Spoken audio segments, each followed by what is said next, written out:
Hello, I'm Floyd Maxwell, justthinkit.com. This article is about soccer, creating a beautiful game. The beautiful game is a great game for the lower classes. When all you need to play a sport is a ball that doesn't even have to be a ball, then you can count on the poorest of people playing it everywhere. Not surprisingly, soccer is a big business in some parts of the world, achieving this status somewhat by default. It was competing against cricket after all. The future of soccer will ultimately be determined more on its merits. Soccer is a game of contradictions. Outside of North America, soccer is top dog. Inside North America, soccer is about on a par with the PBA, i.e. 10-pin bowling. American football is worth $100 billion. The Professional Bowlers Association was purchased in its entirety by 3 people, former Microsoft executives, in the year 2000. Still, every 4 years, soccer makes the sports section front pages. Millions find themselves watching soccer matches, getting excited, and then fizzle. The beautiful also ran. Soccer perpetually promises, then disappoints. Nationalistic to the point of childishness, the World Cup doesn't help. So why does soccer always fail to catch on in North America? The Unchanging Game. I wonder if there's a game that has changed less over the years than soccer. Even the equipment is hundreds of years old. Cleats, 400 years old. Soccer ball, 150 years old.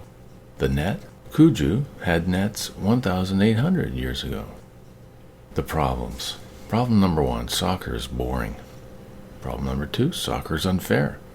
Problem number 3, soccer is poorly presented to fans. Well, at least it has shaving cream. In 2014, soccer is finally showing signs of change. Players faking injuries are required to leave the field, at least until the next whistle.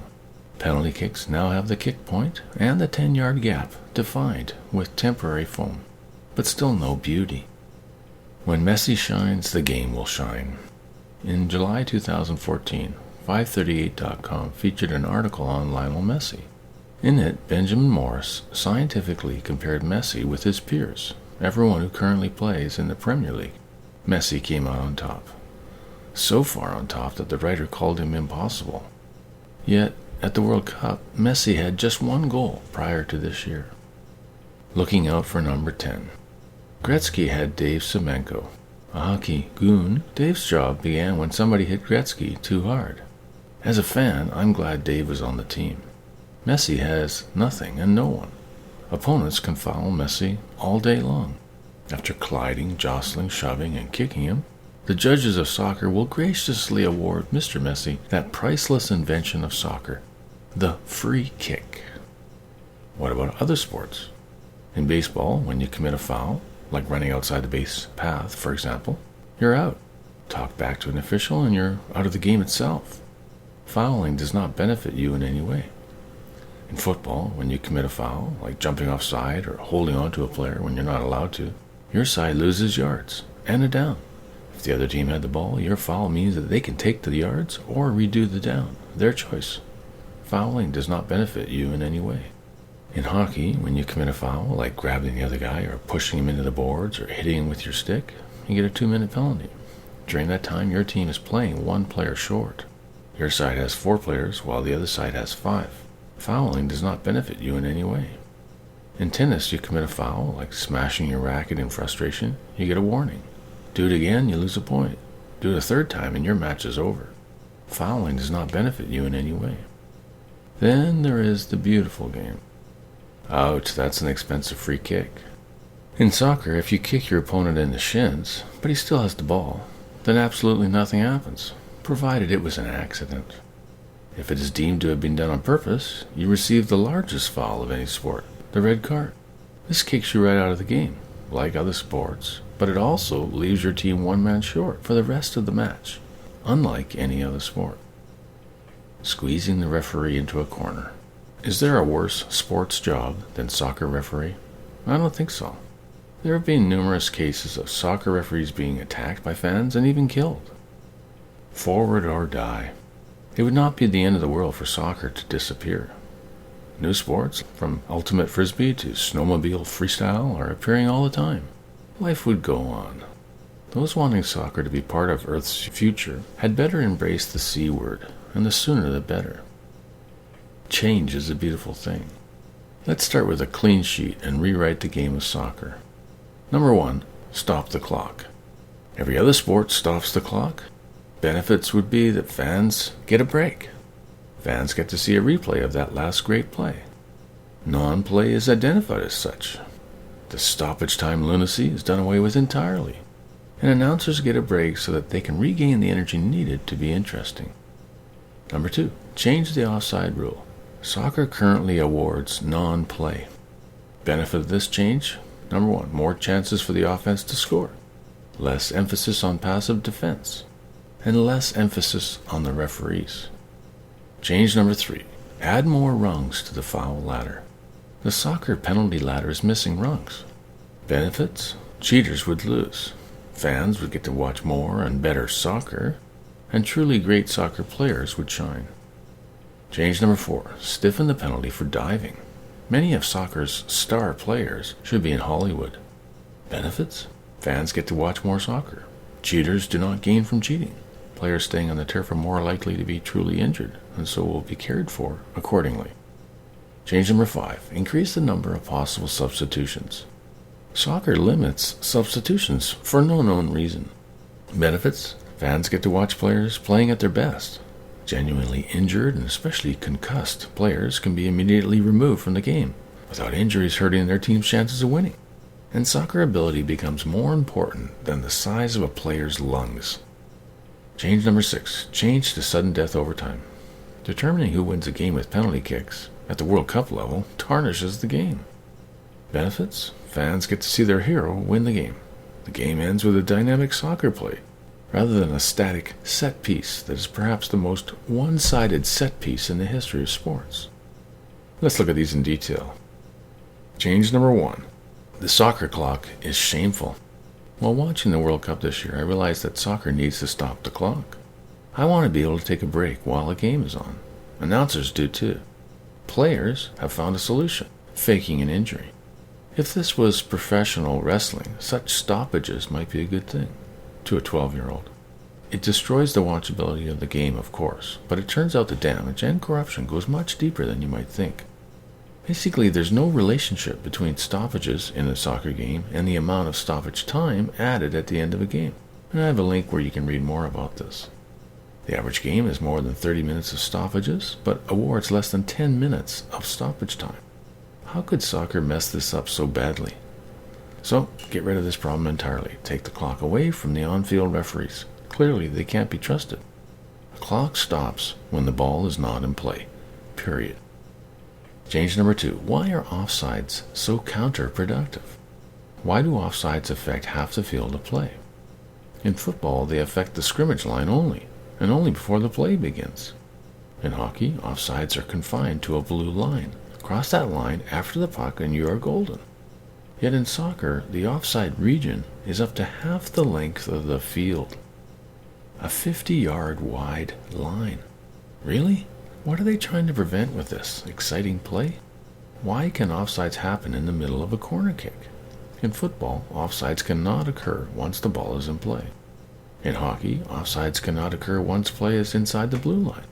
A substantial area, there are 2 of them, each comprising about 1/3 of the total ice surface. In soccer, an offside can occur immediately after a penalty kick. One player on the offense passes the ball to another player on the offensive team, and you got an offside. I would love to hear the official reason for this.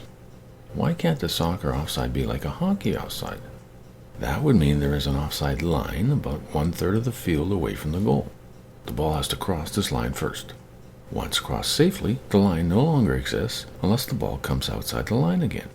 And the soccer goalie's crease would become like a hockey crease, no man's land for offensive players.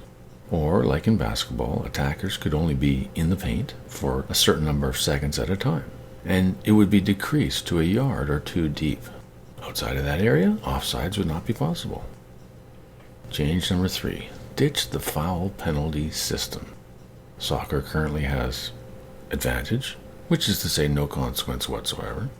Free kick, usually a mild, here's your ball back, award. Yellow card, getting serious can carry from one game to the next. And a red card, the worst penalty in sports. It is a pathetic cheaters prosper system, just like in basketball. Why does this situation persist? At least bring it up to rugby's level. In other words, add a penalty timeout system. You foul someone at a low level, you're sent to the penalty box, and your team plays one man short. A real penalty with real drawbacks leads to less thuggery. While you're at it, get rid of the yellow and red cards entirely. For more serious fouls, add a second level of timeout, like hockey does. Level 1 is for a minute or two and ends if a goal is scored. Level 2 is for 5 minutes and does not end if a goal is scored. And then Level 3 means the offending player is kicked out of the game, but teams play at full strength. If a Level 3 foul warrants it, an additional timeout penalty or penalty kick can be served first. These changes are so obvious, there is little more that needs to be said about them. Change 4. Dive your way to the showers. Soccer players rolling around on the pitch is not why I watch soccer. I doubt it is why any fan watches soccer. So why does it persist? Let's attack the business of diving on several fronts. First, if you fall to the ground, the play is automatically reviewed by off-the-field officials. If they find you faked your fall, you serve a 2-minute penalty timeout. Fake a dive again, or dive flagrantly, and you get a 5-minute major timeout. Third dive sends you to the showers. Second, the clock stops during falls or dives. Third, assess financial fines and even game suspensions at any time, including long after the game is ended, for flagrant diving. Fourth, to be fair, introduce timeouts, like every other sport. 3 timeouts perhaps seems reasonable. The coach decides when they are called. Change number 5. Embrace substitutions. Soccer's 3 substitute limit is one of the most bizarre constraints in any professional sport. How did it ever get started, let alone persist all these years? Sports are all about the fan. Having played many sports when I was exhausted, I know that I don't want to watch exhausted players. Exhaustion leads to mistakes, injuries, and draws. Boring. The modern concern surrounding concussions should be reason enough to remove this limit. It says a lot about soccer, and none of it good, that soccer hasn't upped the 3 substitute limit or removed it entirely. Change number 6. Sudden death reigns supreme. Soccer used to have a golden goal. Scored in overtime, it was the absolute game winner. Can you believe they got rid of this? Bring back the golden goal. Keep the 2 15-minute halves of extra time. Call it overtime, like everyone else does, and stop the clock when the ball is not in play, just like everybody else does. If the game still ends in a tie, resolve it with penalty kicks. Hail to the chief. Soccer is not the king of sports these days, but it could be. Luckily, the sport does have an emperor, Lionel Messi. Dubbed the Flea, Messi has elevated the game to an unparalleled extent, despite its massive flaws. No wonder Benjamin Morris declares that Lionel Messi is impossible. It is not possible to shoot more efficiently from outside the penalty area than many players shoot inside it. It's not possible to lead the world in weak kick goals and long-range goals. It's not possible to score on unassisted plays as well as the best players in the world score on assisted ones. It's not possible to lead the world's forwards both in taking on defenders and in dishing the ball to others. And it's certainly not possible to do most of these things by insanely wide margins. But Messi does all of this and more. Surprisingly, many Argentinians do not think that Messi is even the greatest Argentinian to have ever played the game. Once again, Ben has a great read on the subject. Beauty for all to behold. Over the past few years, there have been numerous stories of soccer hooligans. Doesn't it seem reasonable that if the game were made more fair and interesting, that the fans would be less annoyed? Either that or just beef up the security staff, I suppose. One sport not yet mentioned is, like rugby, another kindred sport to soccer: cricket.